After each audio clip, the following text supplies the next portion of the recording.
ballet of efficiency, Strathroy Dairy in Omagh can make, fill and label a container of milk in a couple of minutes. 30 miles from the border, they buy and sell all over Ireland. A hard border could mean having to build another plant just down the road in the Republic at huge cost. It's not something that we really want to do, but we have gone down the road of looking at sites, and we have plans made. We don't particularly want to have to go down that road, though. Mr. Speaker, since the start of this process, I have been committed to ensuring that our exit from the EU deals with the issue of the border between Northern Ireland and Ireland. Rory and Cormac Cunningham, directors of Strathroy Dairy, watched with alarm events in Westminster today. Although Theresa May's backstop would give them certainty, they can read its chances of getting through the Commons as well as anyone.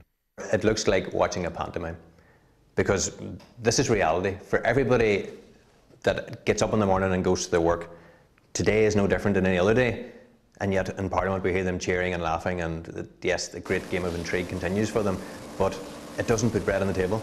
It doesn't give security to anybody, unfortunately. I can understand Theresa May has brought back the deal that she feels is, and for us, it would be great. But the difficulty for us is that we do not know if that can be delivered. But there is another dimension. Fane Valley in Omagh makes animal feeds with ingredients from all over the world. This consignment of barley has come across the Irish Sea from Great Britain. If the backstop in Theresa May's deal were ever implemented, it would be subject to further checks on its way here to ensure it complies with EU standards. The priority for companies like Fane Valley is to ensure we have continued unfettered access to both the European Union and the mainland GB marketplace. This proposition offers both of those things. The price we are being asked to pay is additional regulatory checks on goods coming from GB into Northern Ireland.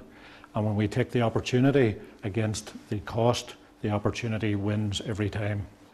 But what about Brexit supporters like Irwin Armstrong? His company, CIGA Healthcare in Ballymena, is a different kind of business. Higher value, lower volume, exporting rapid test diagnostic equipment all over the world.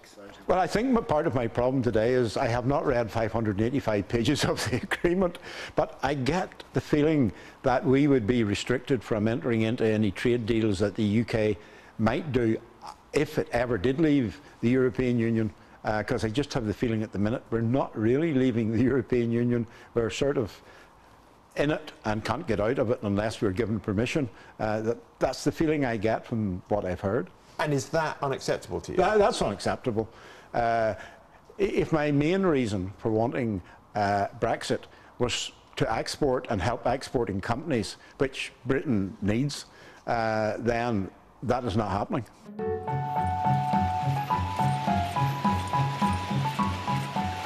And so the dance continues. The Northern Ireland businesses we spoke to might have come from very different places about what would constitute a good deal. All agreed no deal would be a disaster.